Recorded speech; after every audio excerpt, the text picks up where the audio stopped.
Hi my dear lovely birds and blossoms, welcome to our class. ఈరోజు మనం ప్రవీణ పూర్వార్ధ paper 1 5th lesson దద్దా explain చేసుకుందాం. ఈ లెసన్ మీకు పేజ్ నెంబర్ 28లో ఉంటుంది. So let's start with our lesson. దద్దా మీన్స్ బిగ్ బ్రదర్, పెద్ద అన్నయ్య అని. మహాన్ వ్యక్తిత్వ, గ్రేట్ పర్సనాలిటీ. సో ఈ లెసన్లో దద్దా అంటే ఎవరు, ఆయన యొక్క గ్రేట్ పర్సనాలిటీ ఏంటి మనం తెలుసుకుందాం. ఫస్ట్ लेखक का परिचय. डॉक्टर नागेंद्र प्रत्येक समालोचक और निबंधकार है. आपका जन्म उत्तर प्रदेश के अलीगढ़ जिले के अतरौली नामक गांव में सन 1915 में हुआ था. సో దద్దా మహాన్ వ్యక్తి అనే ఈ లెసన్ని రాసింది డాక్టర్ నాగేంద్ర. ఈయన ఒక క్రిటిక్ అనమాట, అండ్ ఈజ్ ఆల్సో ఎస్సేయిస్ట్. ఎస్సేస్ బాగా రాస్తారు.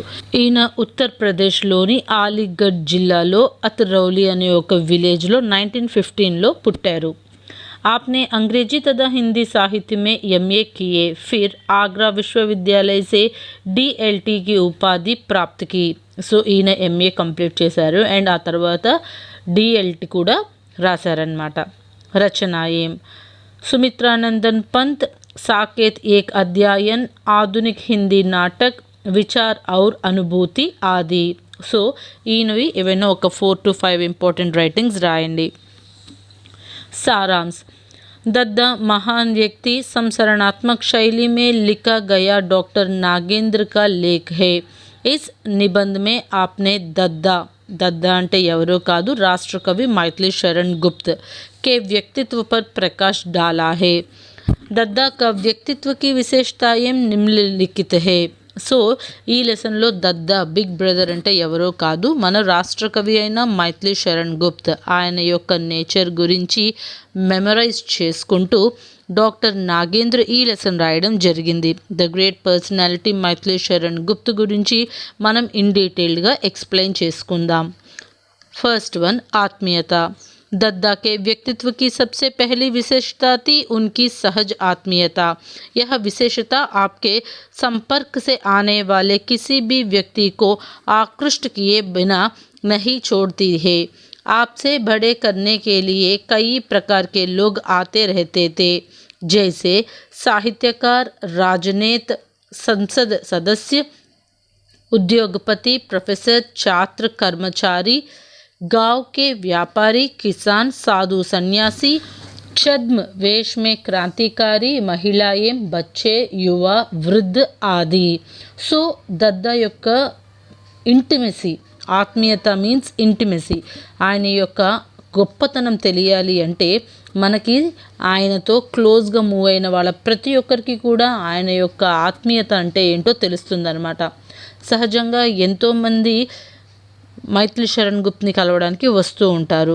వాళ్ళల్లో సాహిత్యకార్, రైటర్స్ ఉంటారు, రాజనేత, పొలిటీషియన్స్ ఉంటారు, సంసద్ సదస్య, మెంబర్ ఆఫ్ పార్లమెంట్ ఉంటారు, ఉద్యోగపతి, ఇండస్ట్రియలిస్ట్స్ ఉంటారు, ప్రొఫెసర్స్ ఉంటారు, స్టూడెంట్స్ ఉంటారు, కర్మచారి, ఎంప్లాయీస్ ఉంటారు, గావ్కే వ్యాపారి, జనరల్గా పనులు చేసుకునే వ్యాపారస్తులు ఉంటారు, కిసాన్, ఫార్మర్స్ ఉంటారు, సాధు, సన్యాసి, సాధువులు ఉంటారు, సన్యాసులు ఉంటారు, చదం వేష్మే క్రాంతికారి, సో రివల్యూషనరీస్, మామూలుగా జనాల్లో కలిసిపోయినట్టు ఉన్న రివల్యూషనరీ ఫైటర్స్ కూడా ఉంటారు, మహిళా ఏం లేడీస్ ఉంటారు, పిల్లలు ఉంటారు, యువకులు ఉంటారు, ముసలి వాళ్ళు ఉంటారు. ఇలా ప్రతి ఒక్కరితో కూడా దద్దా చాలా ప్రేమగా, అభిమానంగా మాట్లాడతారు. తన దగ్గరికి ఎవరైనా డౌట్స్తో వస్తే వాళ్ళతో ఎంతో అభిమానంగా కూర్చోపెట్టి మాట్లాడి పంపిస్తారు. वे सबका समान रूप से सहज आत्मीयता के साथ स्वागत करते हैं. సో ఆయన ప్రతి ఒక్కరిని కూడా ఎంతో నార్మల్గా, తను ఒక రాష్ట్ర కవి అనే ఒక బిల్డప్ లేకుండా ఎంతో నార్మల్గా వాళ్ళతో మాట్లాడి వాళ్ళకున్న డౌట్స్ని క్లారిఫై చేసి పంపిస్తారు. నెక్స్ట్, రాగతత్వ అంటే ఆయనకు ఉండే అభిమానం, అనురాగం, ప్రతి ఒక్కరితో ఎలా బాండ్ అవుతారు. दद्दा के व्यक्तित्व में राग तत्व का प्रदान था. इसी कारण उन्होंने अपने काव्य में निवृत्ति मार्ग, त्यागकार प्रकृति मार्ग को अपनाया. भोजन, वस्त्र धारण, अध्ययन आदि सभी कार्यों के प्रायः अपनी रुचि के अनुकूल ही करते थे. अपने प्रिय व्यक्तियों से भी वे यही अपेक्षा करते थे। ఏ చిన్న పని చేసినా సరే అందులో ఆయన ఎంతో ప్రేమను చూపిస్తూ ఉండేవారనమాట, ఇంట్రెస్ట్ చూపిస్తూ ఉండేవారు. అది భోజనం కానివ్వండి, వేసుకునే డ్రెస్ కానివ్వండి, చదివేటప్పుడు కానివ్వండి, లేదా బయట ఏదైనా పని చేసేటప్పుడు కానివ్వండి, ఏ పని చేసినా సరే అందులో మనం ఇంట్రెస్ట్ అనేది చూపించాలి. వితౌట్ ఇంట్రెస్ట్ మనం ఏ పని చేసినా సరే అందులో మనకి కంప్లీట్ రిజల్ట్ అనేది కనబడదనమాట. ఫర్ ఎగ్జాంపుల్ మీరు ఎప్పుడైనా సరే కొంగల్ని చూసారా, ఎంతో ఓపిక్గా సహనంగా అవి వాటి ఫుడ్ కోసం at the corners of the rivers, lakes, ponds అవి వెయిట్ చేస్తూ ఉంటాయి, ఓపిక్గా ఉంటాయి. సో ఆ సహనం, ఓపిక అనేది ప్రతి ఒక్కరికి ఉండాలి. సో అలాంటప్పుడే మనం లైఫ్లో సక్సెస్ అనేది పొందుతాము. स्वाभिमानी, सेल्फ रेस्पेक्ट। राष्ट्रकवि मैथिली शरण गुप्त में पर्याप्त मात्र में स्वाभिमानी था। इसी स्वाभिमानी ने अपने उनमें आत्मविश्वास भर दिया और उन्हें इतना निर्भीक बनाया कि वे पद या वैभव के आगे नत नहीं होती है। हमारे प्रथम राष्ट्रपति डॉक्टर राजेंद्र प्रसाद के व्यक्तित्व के प्रति बड़ी श्रद्धा थी, पर राष्ट्रपति भवन में ठीक उनके बराबर बैठने में उन्हें दुविधा नहीं होती है। हमारे प्रथम प्रधानमंत्री जवाहरलाल नेहरू के तेजस्वी व्यक्तित्व के प्रति उनके मन में एक आनंदपूर्ण गौरव का भाव था, पर उनका अभिमानी कभी झुककर बात करना नहीं चाहता था। सहज शैली और विनय की रक्षा करते हुए वे अपने माथे पर हाथ रखकर बात करते सकते थे। इसी स्वाभिमान के कारण ही वे मृत्यु के समय भी अविचल थे। సో ప్రతి మనిషికి కూడా సెల్ఫ్ రెస్పెక్ట్ అనేది ఎంతో ముఖ్యం. సో మన మైథిలి శరణ్ గుప్త్ కూడా అంత సెల్ఫ్ రెస్పెక్టెడ్ పర్సన్గా ఆయన తన జీవితాన్ని లీడ్ చేశారు. So being a member of the parliament తను ఎన్నోసార్లు అప్పటి రాష్ట్రపతి అయిన డాక్టర్ రాజేంద్ర ప్రసాద్ని, అలాగే ప్రధానమంత్రి అయిన జవహర్లాల్ నెహ్రూని కలిసి డిస్కషన్స్లో పార్టిసిపేట్ చేసే టైంలో కూడా ఏ రోజు ఈయన ఒక పోయెట్, వాళ్ళకన్నా తక్కువ అని ఈరోజు ఎప్పుడూ కూడా ఈయన ఫీల్ అవ్వలేదన్నమాట. వాళ్ళతో ఈక్వల్గా కూర్చునేవారు, ఈక్వల్గా మాట్లాడేవారు.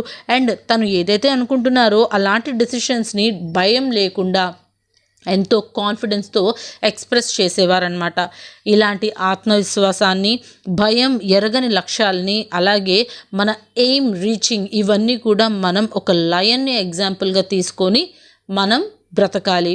ఎలాగైతే ఒక lion being a king of the jungle ఎంత హుందాగా ఉంటుందో మనం కూడా అలాంటి కాన్ఫిడెన్స్, ఫియర్లెస్ నేచర్ని క్రియేట్ చేసుకోవాలి. ఉదారత, काइंडनेस। रागी व्यक्ति प्रायः उदार होती है। दद्दा के चरित्र में उदारता के अनेक रूप विद्यमान थे। दद्दा की उदारता का उज्जवल परिणाम गुप्त परिवार के संपत्ति विभाजन के संदर्भ में देख सकते हैं। वह संपत्ति प्रकाशन व्यवसाय से अर्जित की गई, जिसकी आधार दद्दा की रचनाएं थी.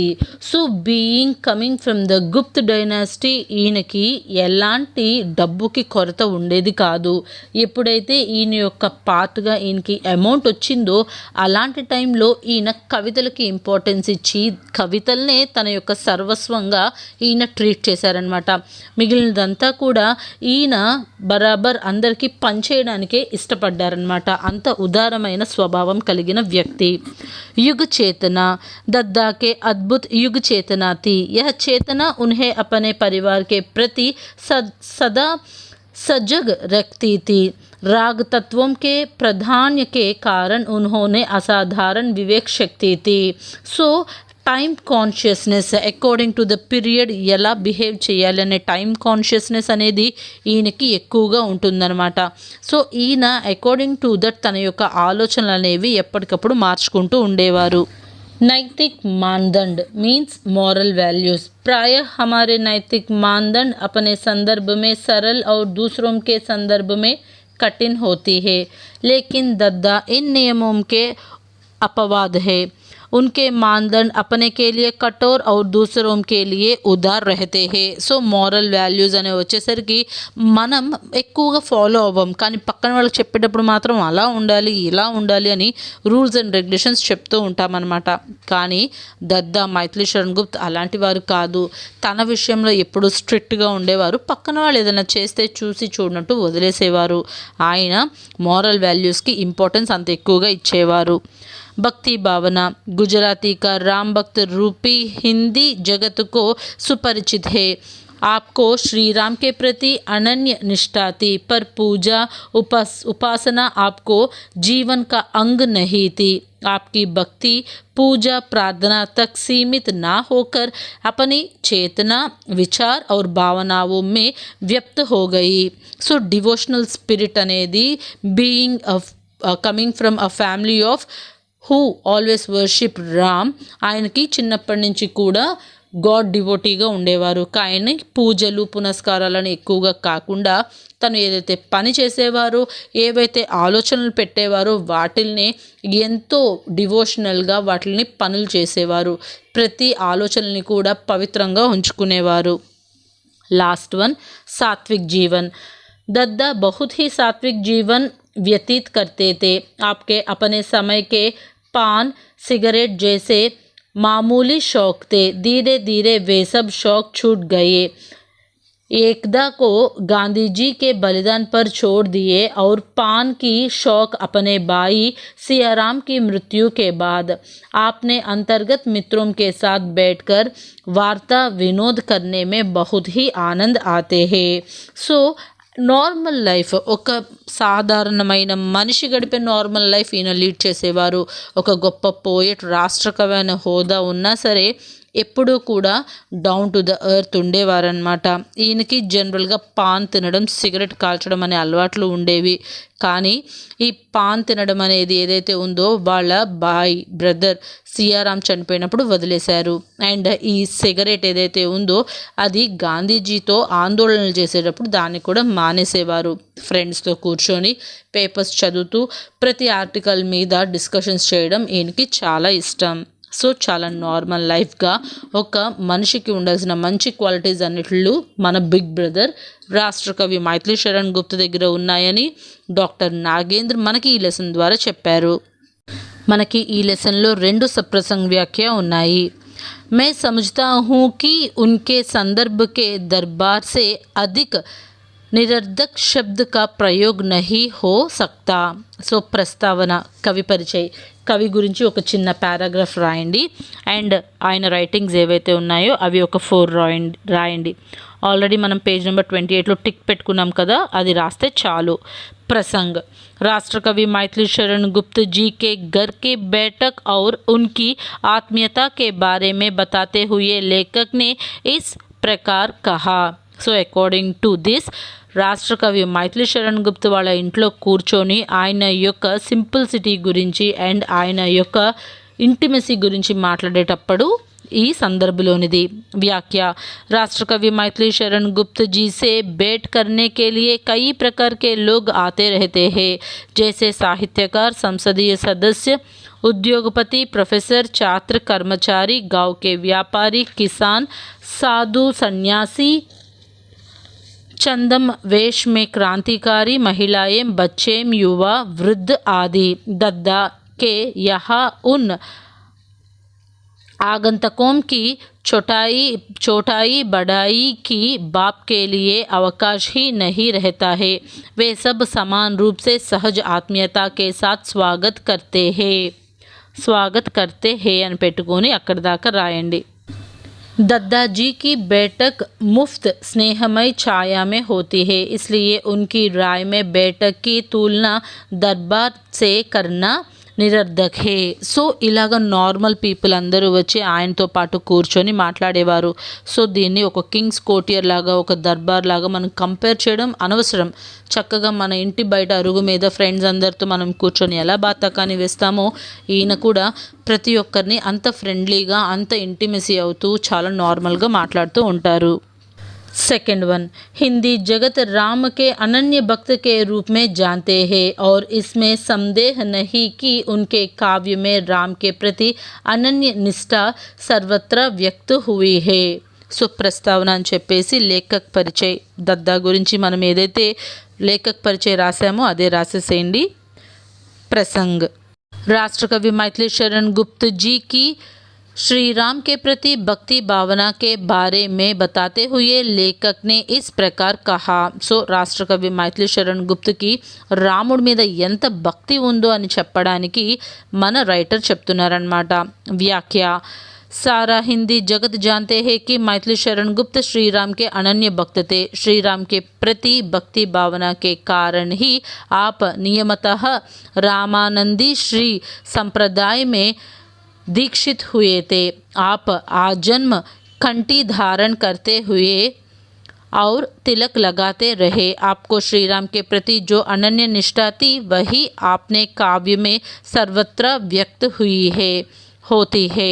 राम भक्त ने ही आपको साकेत महाकाव्य लिखने प्रेरित किया. इस काव्य में आपने रामायण को एक नया रूप दिया. आपकी राम भक्ति पूजा प्रार्थना में सीमित ना होकर कदचित उनकी चेतना में विचार और भावना में व्याप्त हो गई है. సో శ్రీరాముడి మీద మైథిలి శరణ్ గుప్త్కి ఉన్న అనన్యమైన భక్తిని వర్ణిస్తూ ఆ భక్తికి ఒక ఎగ్జాంపుల్గా ఆయన సాకేత్ అనే ఒక మహాకావ్యాన్ని రాయడం జరిగింది. అందులో కంప్లీట్గా రాముడి యొక్క చరిత్ర గురించి ఎంతో వైవిధ్యంగా డిఫరెంట్గా ఈయన రాశారు. సో అంత గొప్ప కవి శ్రీరామ భక్తుడు మైథిలి శరణ్ గుప్త్. ఆయన తన జీవితం అంతా కూడా రాముడికి సింబల్గా రిప్రజెంట్ చేస్తూ తిలకాన్ని ధరించి ఎప్పుడూ కూడా కంఠంలో మాల, తులసి మాల ధరించే ఉండేవారు. సో ఇది మీ లెసన్ దద్దా ఏక్ మహాన్ వ్యక్తి. ఇందులో టిప్పణి ఉంది మీకు పేజ్ నెంబర్ 33-34లో. దానికోసం మీరు ఏదైతే లెసన్ చదివారో దానిలో నుంచి బ్రీఫ్గా ఒక 3 పారాగ్రాఫ్స్గా రాసేసేయండి, టిప్పణికి సరిపోతుంది. I hope you understand this lesson. Thanks for watching.